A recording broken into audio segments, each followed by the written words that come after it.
এখন প্রায় বাজে ভোর 6:30। আর পাপান উঠে পড়েছে সেই 4:30 থেকে, খুব জ্বর, সারা রাত্রে ভুগেছে।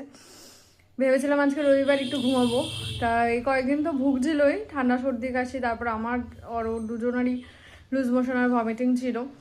আর কালকে রাত থেকে আবার শুরু হয়েছে জ্বর, এ দেখো। তাও অনেক কষ্ট করে এই যে মুড়ি, এখানে দেখো সব ওষুধ গোছানো, বিস্কুট সব খাইয়ে এই যে বসে রয়েছেন। আর কি কি বাকি আছে জানি না, শুধু অনেক অনেক কামনা করি যে ও যেন সুস্থ হয়ে যায় খুব তাড়াতাড়ি। সত্যি সত্যি সত্যি টিকটিক এখানে টিকটিক করলো। বাচ্চা বাড়িতে অসুস্থ হয়ে পড়ে থাকলে না কোনো কিছুই আর ভালো লাগে না। আজকের দিনটাই আমাদের এরকমই কাটবে। তো টাটা, তোমাদেরকে জানাই রবিবারে সুপ্রভাত।